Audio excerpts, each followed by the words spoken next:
What is up, guys, and welcome back to the question where you have the question and I have the answers. And today we're going to knock them all out of the park, the 13th, the 14th, and the 15th Amendment, because they're all grouped together because they all were passed kind of at the same time.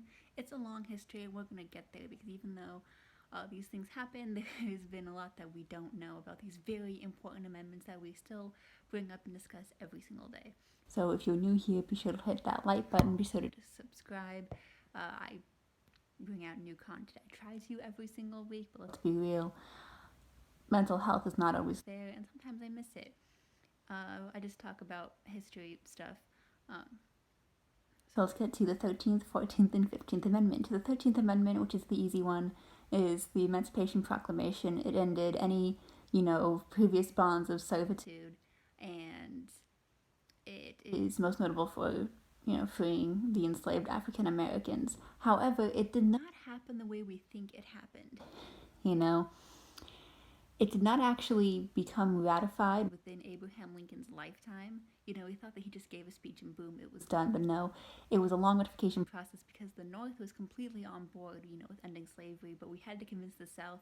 And as you've seen with our Congress system, you have to have a majority of representatives decide that, hey, this is a good idea.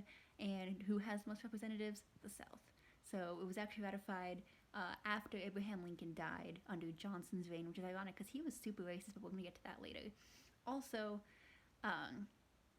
there is the clause that slavery is abolished except as a punishment, which is how you get into the slave labor that's being used within the prison system. And there are numerous industries that profit off of and benefit from prison labor, such as McDonald's, Victoria's Secret, and Walmart. Now on to the 14th Amendment, which was a really big thing during Johnson's presidency because he did not like it at all. And basically it was that if you are born in America, you are a citizen and can enjoy all of the rights and freedoms that comes with being an American citizen. Same with being naturalized here. If you've lived here long enough and you've applied for citizenship, you can enjoy all these freedoms as well. And I think there's something added later that if you are born to American parents, even though you're not in America, you are also an American citizen. Or if you're born on an American, I want to say colony, that's technically what they are. They're like colony or sub part that's not America. Like if you're born in Puerto Rico or you're born in Guam, you are also an American citizen, therefore can enjoy all the rights of American citizen once you're in America. Okay, once you're in America. That's like a big thing because Puerto Rico and Guam don't have all the same, power that other states have, because they're not technically states of their own country, but they're technically also part of America. It's complicated. And when I first made this, because they're all based off previous TikToks that I've made about the other different amendments, but I have different followers on here than I do on TikTok, so I'm just spreading the information to you all. Is that while I was making the original TikToks about this, it was a question about whether Kamala Harris could run for VP because of her parents' immigrant status, and the answer is yes, because she was born in America. She's an American citizen, therefore can have all the same rights as an American citizen. However, the caveat to this was that when it was first passed, it only applied to men. So women could not vote and could not enjoy these same freedoms on the basis that they just weren't seen as people as men were. Black or white, you were not seen as a person. And also this liberty did not extend to Native Americans because the government saw indigenous people as neighbors, as a separate nation outside of the U.S. Even if they were living, on U.S. soil, like this, because it's an unlawful occupation. Basically, we just imperialized the hell out of North America. But in U.S. soil, they weren't counted as American citizens because technically it was their own land. But they could become citizens by marrying into a white family and leaving their reservations and their traditions. Also, I don't think this applied to other people of color aside from black and white, because I know that there are many rulings on what it meant to be white, because you could only become a citizen and have land and have rights if you were either black or white, which led a lot of um, Asian Americans to try and gain these cards saying that they were white on like a technicality, or maybe they passed as white or something. That's another completely different like history I could get into later. I think I got into on my TikTok actually. Um, anyway, so that's the 14th Amendment, and it was very, very controversial. And actually, that is when Robert E. Lee became very popular, because he was not popular after the Civil War because he really didn't believe in the Confederacy at all. That's a whole different story, though. But he completely was 100% against the 14th Amendment, and same with President Johnson. And so that was a large controversial amendment that was eventually passed. Basically, you think that Abraham Lincoln did a lot to end slavery and he did a lot for the black community, but no, it was all Congress. Congress making sure all of these things got passed when the presidents did not give a fuck. Anyway, on to the 15th Amendment, which is freedom from discrimination.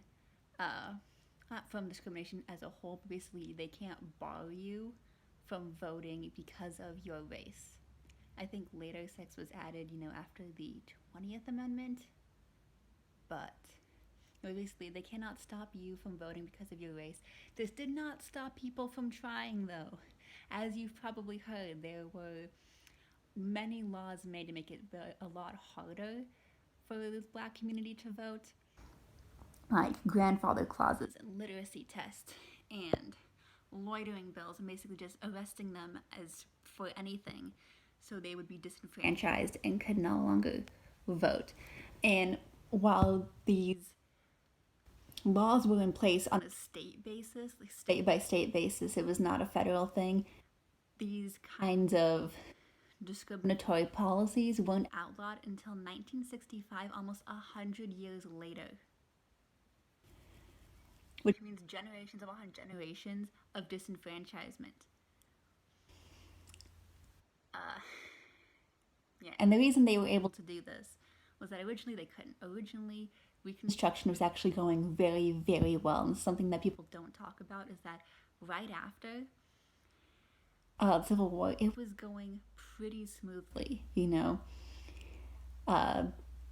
black people were given houses. They were actually given the houses of the Confederates who were arrested, and they started to join society, and we actually had a lot of black politicians and black people in high positions, and a lot of really wealthy black neighborhoods and black cities.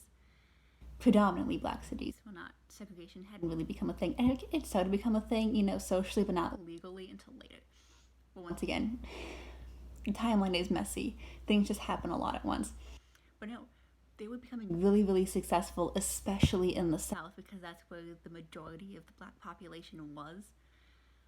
And the reason that it changed so quickly is because Congress was providing protection for black people in the South, from the KKK and race riots, and they were, making sure that there were guards and that there were policemen there, ensuring they could vote and ensuring they could go to work safely.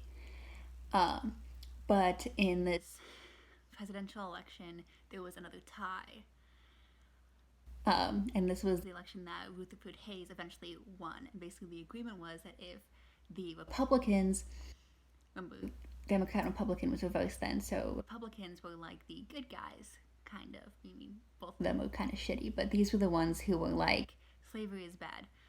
Anyway, so basically the agreement was if Rutherford Hayes, the Republican candidate, becomes president, then you will have to stop defending the black people in the South.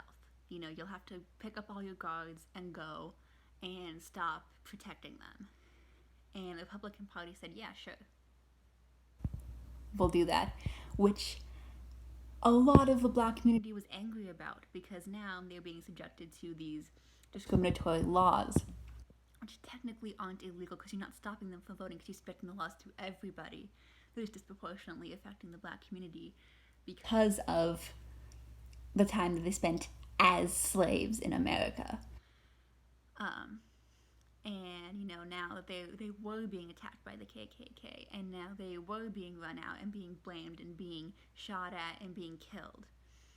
And Rutherford Hayes, as president, never did anything to fix it. He didn't do anything significant within his presidency. So it was like you had this whole thing. You put everybody's lives in danger, and for what?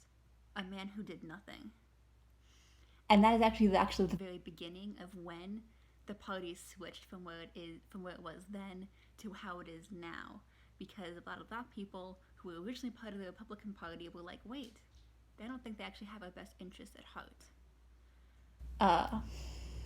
So yeah, that is the 13th, 14th, and 15th Amendment and some history behind them. I hope you learned a lot, and I hope that you can apply what you've learned to today and just be a little bit more educated when you're having these hard discussions about race. So long, thanks for all the fish. Be excellent to each other and party on, dudes.